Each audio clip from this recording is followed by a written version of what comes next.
At this time, the college would like to express its appreciation for the contributions of Texas Instruments in the founding of the Graduate School of Management in 1966. I invite 1994 alumna and Texas Instruments Vice President for Finance and Operations, Ellen Barker, to the podium. We present this plaque to show our gratitude to Texas Instruments for its dedication to excellence in business education and providing the best preparation for business leaders of tomorrow. Ms. Barker, please accept this token in appreciation to Texas Instruments for its continued contributions to graduate education and our program. Thank you.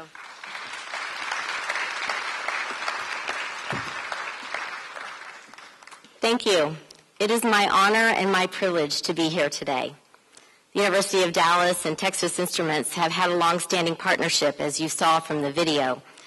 It's been 45 years in the making, 45 years in the making for Texas Instruments and the Graduate School of Management here at the University of Dallas to build a program to equip the leaders of the past, the leaders of the present, and the leaders of the future.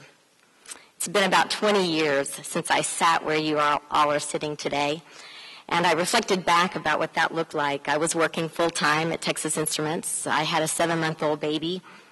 It took me almost 3 years to finish because I had a flexible program here at the University of Dallas. I had another baby along the way and a saint for a husband. So all of those people that are out there here today that have supported you, please remember to thank them. We do appreciate all of the support of our families and of our friends to help us to achieve what we've achieved over the last few years in getting our graduate degrees. So in looking back at my days at the University of Dallas, I first feel very blessed in so many ways. First of all, to get a robust education that I did at this university. And secondly, to have long-lasting relationships that I built with my colleagues that I graduated with. I still keep in touch with a few of them, as well as some of my professors. And third, it helped prepare me to be a better leader. I thought I'd share you a few examples of how it prepared me to be a better leader. One of them, I remember in the mid-90s, I was in a class, and I think it was Dr. Croter's class, and I had to write a paper on telecommuting. Telecommuting was a big buzzword back in the mid-90s. Some of you may not even know this, but back in the mid-90s, cell phones were like bricks, and they were only voice-centric. Laptops were luggables, so you didn't take them back and forth from the office because they were so heavy. And there was no such thing as a high-speed line. It was a dial-up line that made a lot of noise, and you were thrilled when you heard that beep and you were connected. Some of you will remember that, but some of you may not. But back in that day, companies felt like, I have to see you working to know that you're working. And so telecommuting was a new buzzword.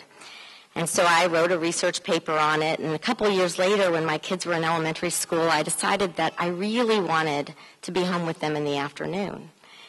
And so I took my paper and I dusted it off, and I came up with a proposal to my bosses at TI and said, listen, I'd like to work full-time at TI just like I am today, but I'd like to leave every day at 2:30 and work the rest of my hours from home.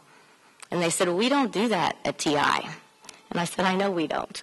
So why don't we try and we start? So fast forward 6 years later, throughout my kids' elementary education, I was able to leave every day at 2:30 in 3 different roles with 3 different bosses and never looking back.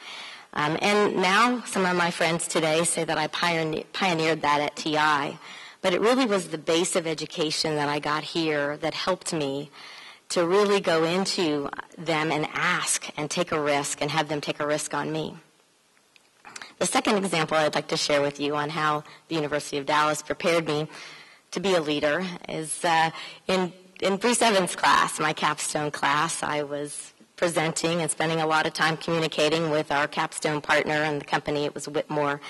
And he used to throw a ball. I don't know that he does this anymore, but he used to have a Nerf ball in his class. And every time you said the words thing, or stuff, he threw that at you because he didn't want you to use those filler words when you communicated. He wanted you to communicate effectively and as effectively as possible.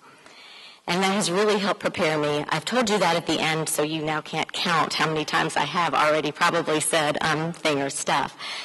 But I do want to encourage you to use your education. My MBA came alive for me because I was working full-time, and I hope yours has as well.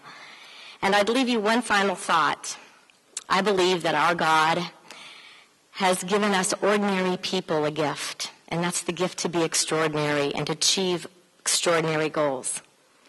So I encourage you, I hope that you can do this, and I challenge you to be extraordinary. Thank you.